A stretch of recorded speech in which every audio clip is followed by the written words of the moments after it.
Hi everyone! Today we're going to be talking about knives. I'm going to share some of my favorite knives like this one. I reach for this one all the time. The knives that I would recommend every cook to have in their kitchen. And also, and most importantly of all, I'm going to talk to you about basic knife skills for the home cook. So if you're a professional chef or you want to see some fancy knife work, this is not that type of video, okay? We're just gonna talk about how to cut safely so you don't cut yourself and learn how to cut your food in nice, beautiful, uniform pieces. I mean, I'm talking about people looking at your ingredients that you chopped and asking you, what type of machine did you use to chop all your food because it looks so perfect? And you can definitely learn to do that without going to culinary school. Whether you're using a wooden cutting board or a plastic cutting board, it's really important to make sure that it's nice and sturdy so that when you start chopping, it doesn't start sliding around on your countertop. And these plastic cutting boards, a lot of them have this rubber edge so that it keeps it secure and it's not moving around. But what you can do is you can get a paper towel or a clean kitchen towel that's nice and thin, get it wet, and you just want it to be damp, and put it underneath your cutting board and it'll keep it nice and stable. It's not going to be moving around when you're cutting things. There, see? Nice and sturdy. So besides stabilizing your cutting board, making sure it's nice and stable, isn't moving anywhere, you want to make sure your food isn't moving anywhere either. And most things you're going to cut are not going to come in a nice square or rectangle. So that's kind of what you have to keep in mind when you're cutting. If you start cutting this just the way it is going to be rolling around on you. So you want to make a nice stable surface for your food. So just cut off the end piece. And then it all depends on what you want to cut. If I'm cutting potatoes for soup, what I do is I cut across like this, make planks, then make sure to put it again on a solid surface where it's nice and flat. And you don't want to make the layers too tall. Break them up in half, because the taller it is, the more likely your food is to slide around and again, slip off and cut your finger. You don't want that. So nice short layers and make the stable surface. And basically you're gonna do that for everything you cut. You want to make those surfaces nice and stable. So for potatoes, we cut across again, and then cut across all of that to create nice cubes like this. And then as you can see, I'm making my fingers like this, not like this. If you keep your fingers like this really close to the blade, you can cut yourself. If you keep your fingers kind of like a claw and hold them like this, the blade is going to be against your knuckles and you're much less likely to cut yourself. So just keep going. And you've got nice pieces of potatoes that are very similarly sized, and they're going to cook through at the same time and look good too. So that is how you cut up potatoes into cubes for cooking them, pan frying them, putting them into soup and things like that. Now, if you want to cut them into planks, say you want to make French fries or pan fried potatoes, жареная картошка, a favorite, you would just take those planks like this and cut them across to make nice long strips. Also, depending on what you're using them for, then you can cut the size that you want. So make this potato plank as thick or thin as you want it. So if you want really thin strips, then you would cut them into thinner planks, and then you just cut across like this. And you've got your French fries like that, or thinner pieces, however you like it. So there you go, French fries, жареная картошка, whatever you like. If you want to cut your potato into round slices, like for scallop potatoes, potato tart, potato pie, I don't know, anything like that. Again, we're gonna cut a little sliver off so that it's nice and stable, but we have that nice round shape. And I like to use this knife because it has these divots in there that keep the potato from sticking to the blade. Then just cut the potato across into thin slices. When I get to the end of the potato, it's so much easier to cut yourself because it's not stable anymore. So I just go ahead, flip it over and just go across this way or I cut it in half like this. And that way it's more stable and I could still have those half circles and not cut myself. So there you go. That's my little trick of the end of something where it's not stable anymore, but you don't want to cut yourself. Who needs a mandolin when you have knife skills? The most important thing to not cut yourself and for knife safety is to stop being in such a rush. Slow down. You're not in a competition. You're just cooking for your family. And if you need to chop something really quick, you're in a huge hurry, get out your food processor, put things in there and pulse it a few times. Or use a chopper of some sort, because if you're in a rush, that is just the worst thing ever, because you're gonna cut yourself when you're just rushing through, you're not paying attention, your fingers get in the way, the food starts rolling away from you. So if you just slow down a little bit, then you're not gonna cut yourself. Alrighty, so let's talk about cutting apples. Once again, we're gonna make that stable surface. So we're gonna cut this side off. And then we're going to do that for everything, like this, on this side, and basically we're cutting off the core. And this way, all of the sides are nice and straight, and you won't cut yourself. So now you can either cut slices, you can cut matchsticks, you can cut it into cubes, whatever you like. So I'm just cutting this up for my boys to have as a snack later. So I'm just gonna cut it into these pieces and it's good to go.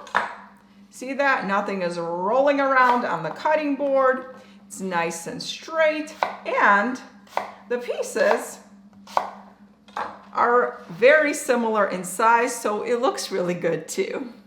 Now these are perfect to go in a lunchbox. And if you want to cut up apples and store them so they don't turn brown, dip them in some water that has some lemon or lime juice squeezed in there. The acidity in the water is going to keep your apples from turning brown for days. So there you go, extra tip for you. For carrots, you can cut them into circles, obviously, and then you can also cut them into small cubes, carrot sticks, and also very thin julienne slices. Let's do carrot sticks first. So this would be depending on how big you want the pieces to be. So you just cut across, put it on the stable surface again, and then just cut it into sticks. So this is perfect for snacking, of course. And then circles for soup. So when you're cutting, just let the blade go smoothly through the potato. When you're cutting, just let the blade go smoothly through your food. Keep your fingers away from the knife. And that's that. So this is circles for soup. And now let's do the cubes. So for the cubes, again, I want to make a stable surface like this. Then I'm going to cut the carrot into planks. And these are going to be nice and small pieces. If you're doing chicken pot pie, or you want cubes in your soup or something like that, when you want very small pieces, or for fried rice, for example, I like using these kind of pieces. So we cut them into planks, then cut across and just make very fine cubes like this, or make them bigger if you want them to be bigger, depending on what you're cooking. And lastly, I'm going to show you another cut that I really like for carrots, especially for salads. If you don't have a grater that does nice thin julienne slices. Here's how you can do it by hand. I also like to do this when I'm steaming vegetables with fish or something like that. So first of all, again, we make a nice smooth surface, cut across into much thinner planks this time, really thin.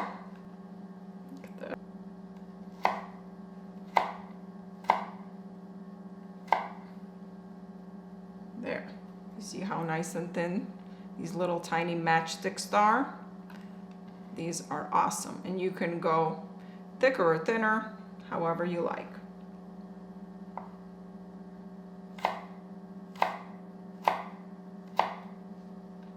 I know this is kind of meticulous work, so if you're not into this, then by all means just use a grater.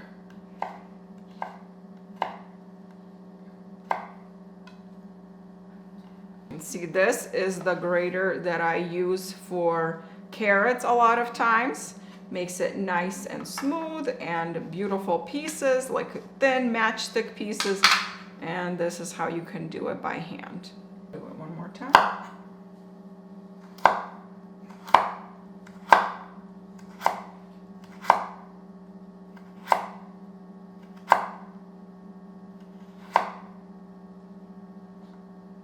And cut across.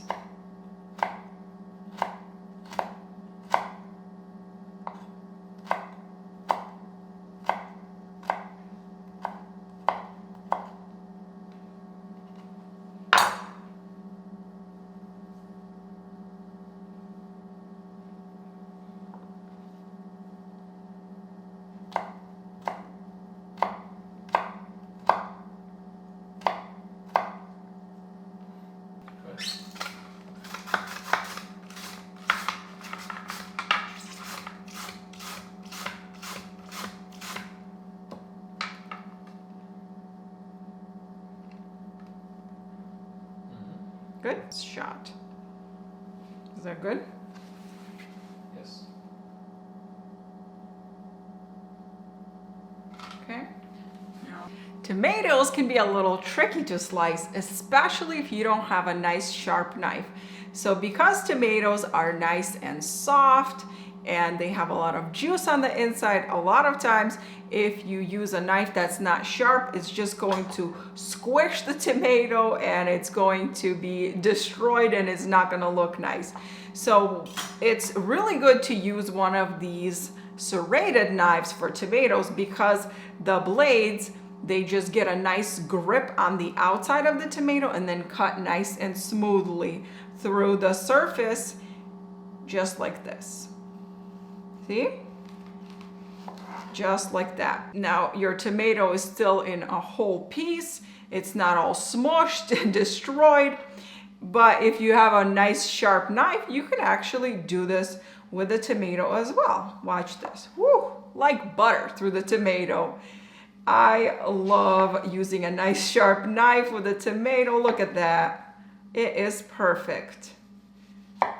So the end of the tomato, I'm going to place it down because if you try to slice it here, it's very well likely to fall over, slip, and the knife can cut you. So put it down on the cutting board, then cut across this way. Keep your fingers away, of course. And there you go. Another tomato slice. And then if you need to cut it into cubes, you can once again put it on a nice solid surface and cut across and make cubes of tomatoes if you're cutting it up for salsa or something like that. But if you're cutting it into slices for sandwiches, burgers, or you're making caprese salad or something like that, just cut across.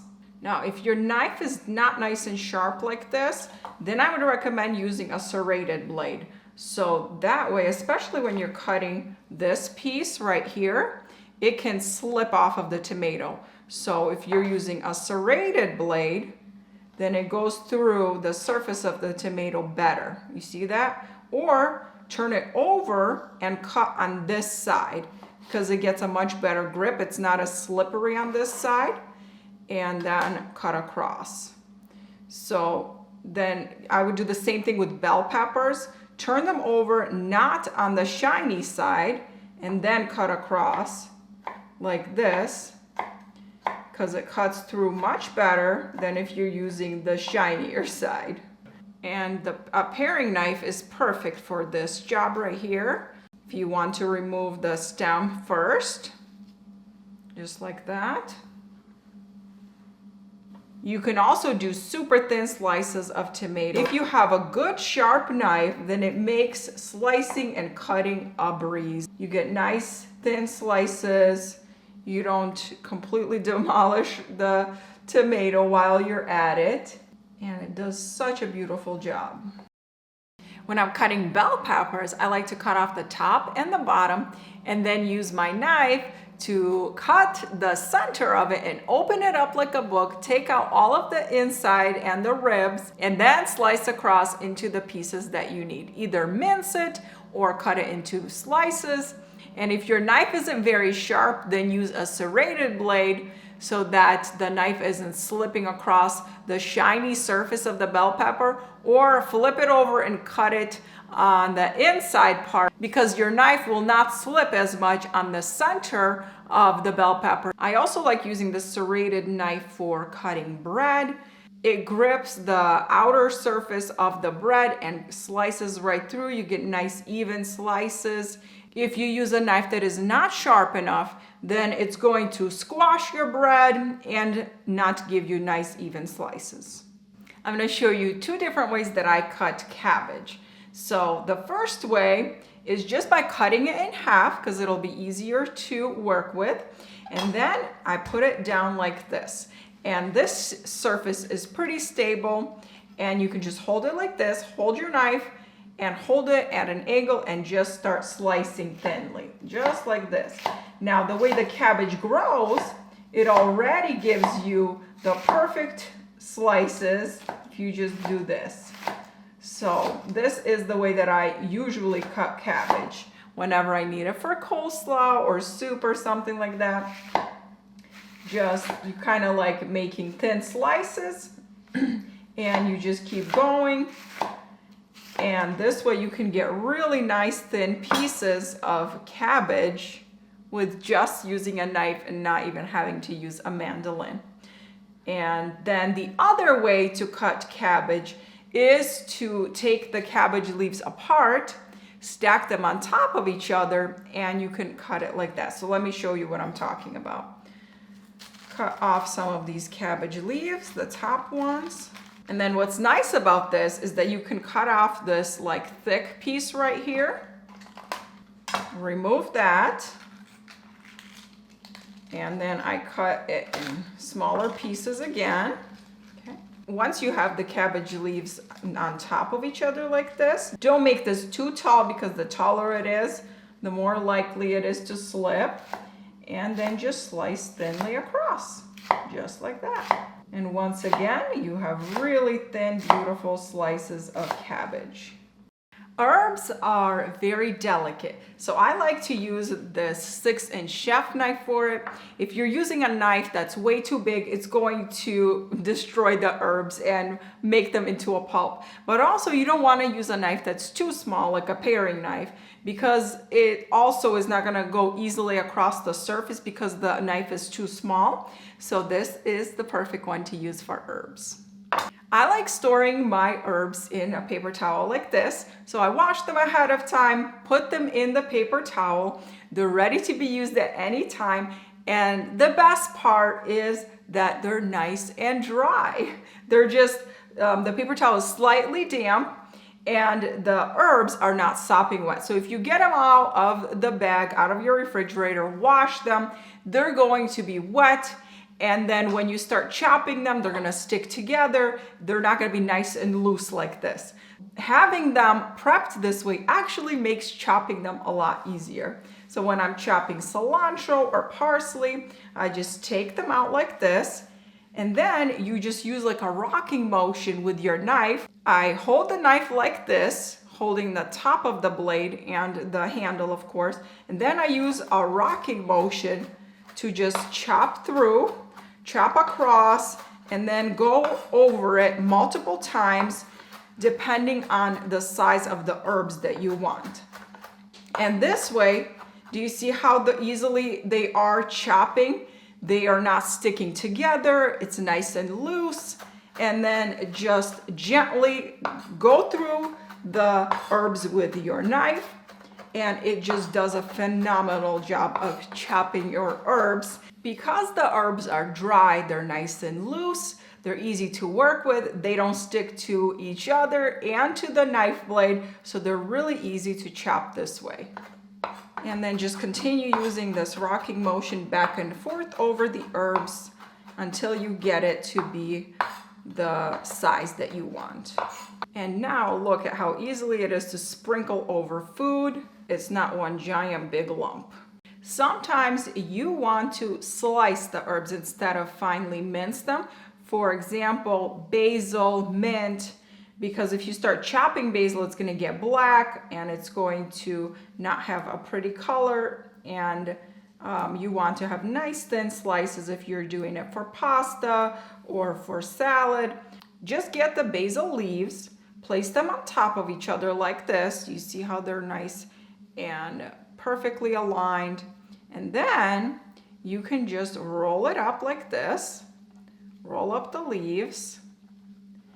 And then take your knife and go across in nice thin slices. Just like that. And you can do this with mint as well.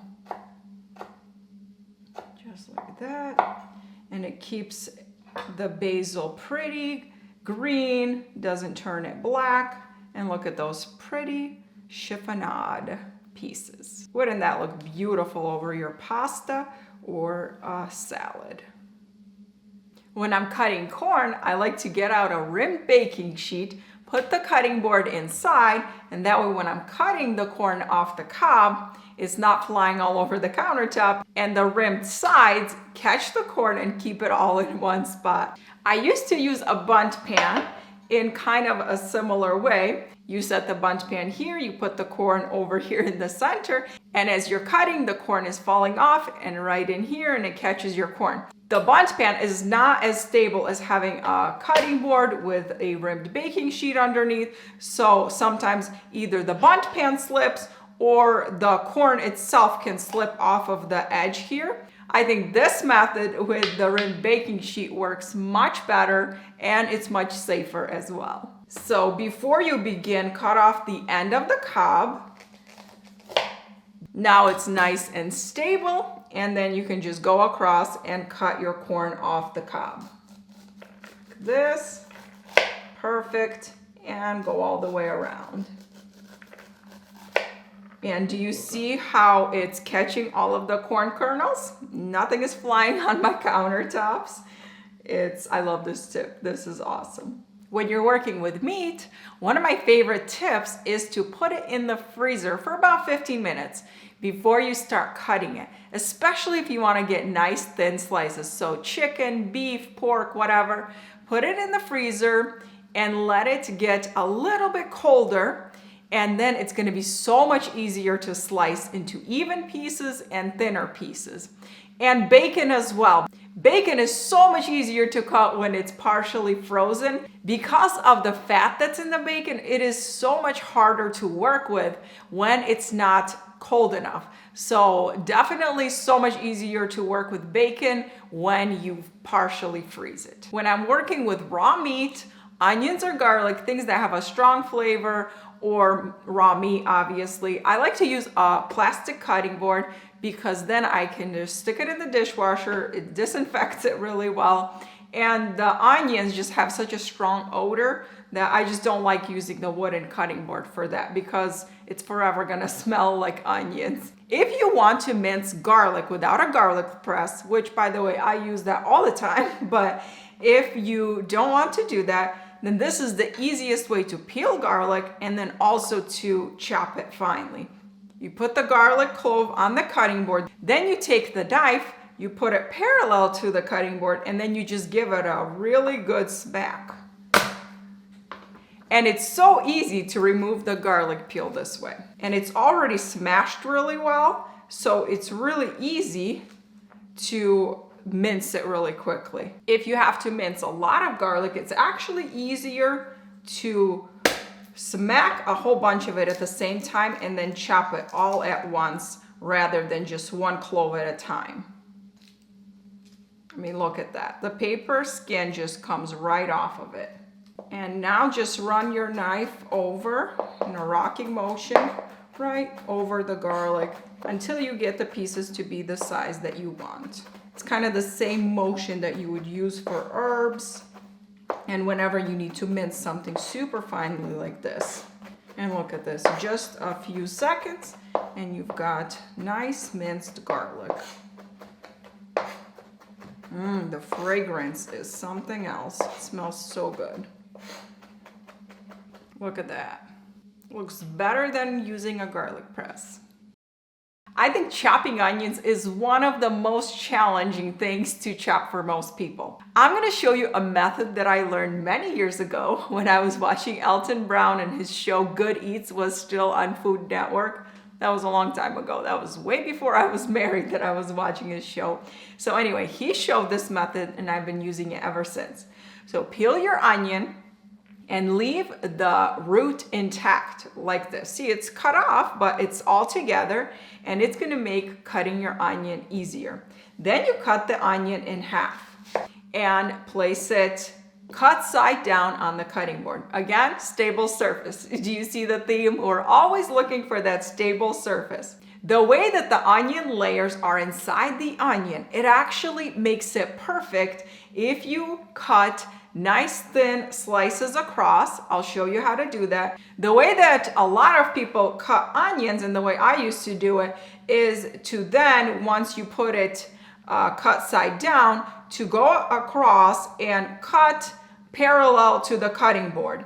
So the problem with this is that when you cut the onion slices parallel to the board, and then once you start going on top, the onion comes apart, it starts slipping and sliding, and it's so much easier to cut yourself. And it doesn't stay together as well. Start cutting your onion starting from the edge and make diagonal slices until you reach the top of the onion, then go straight down.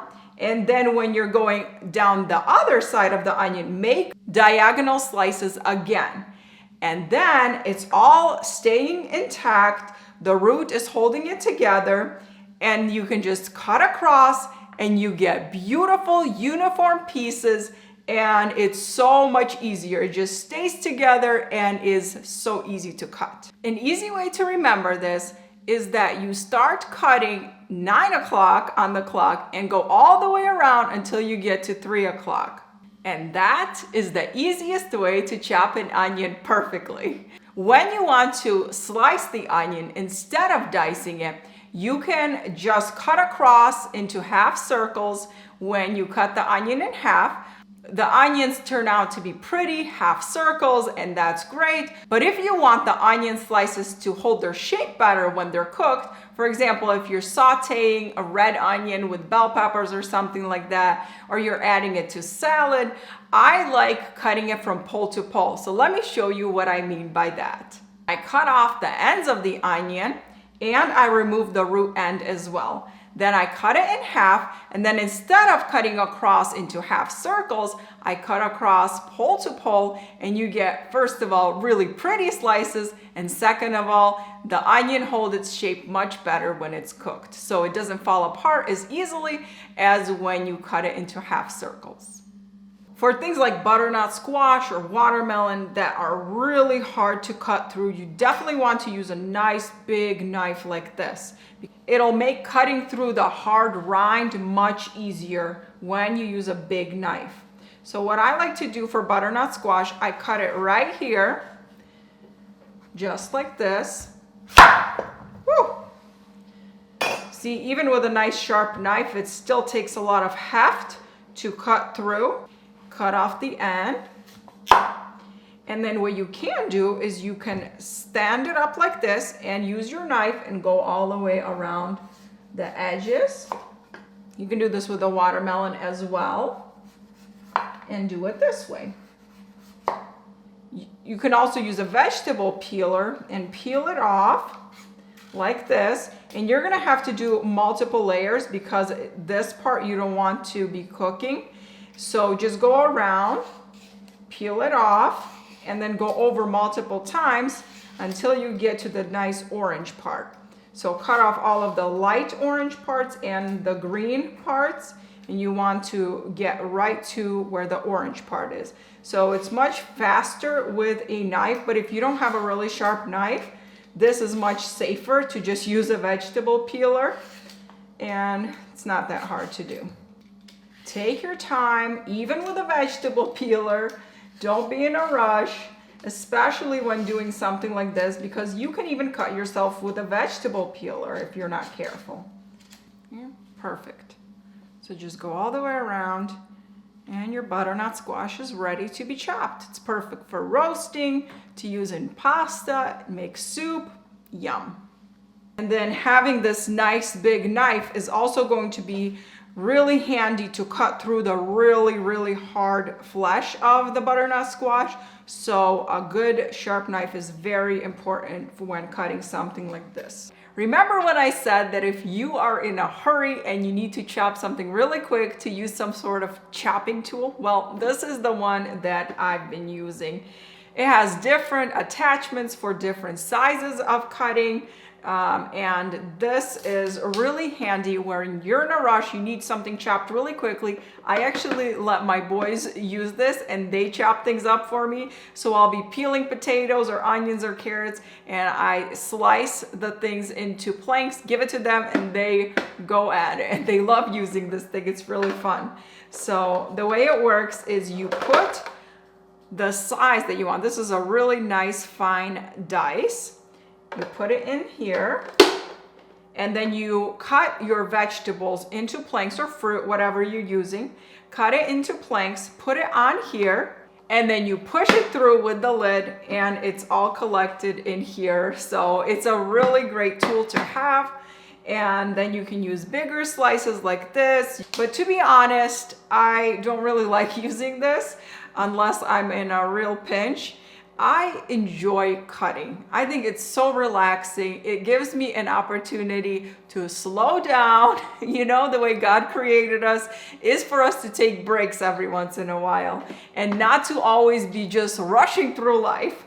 So yes, there's plenty of days when you need to make dinner really quickly, throw everything into the food processor, mince it up really finely, or use a chopping tool. But I think there's something nice about just slowing down, chopping vegetables, chopping fruit, just turning on some music, listen to a podcast or something, or cook together as a family. And while you're chopping and slicing things, you're catching up with the day, you're teaching your kids how to cook, how to use knives safely, and how to chop things so they don't cut their fingers. It's a beautiful labor of love. It's a good opportunity to just slow down and, after a busy, hectic day, make dinner and kind of like, slow myself down. There's something so therapeutic about chopping things, taking your time, seeing all of the uniform pieces and all the beautiful colors of the food that you're cooking.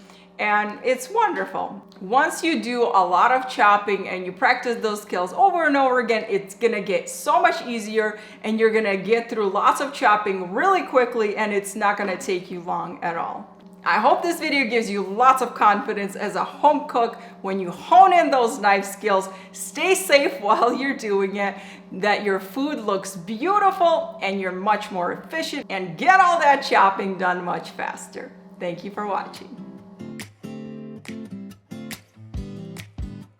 So let's get to the actual knives. This is a chef's knife. It's 6 inches, and I use this one the most. It is the one I reach for. It is so comfortable to use.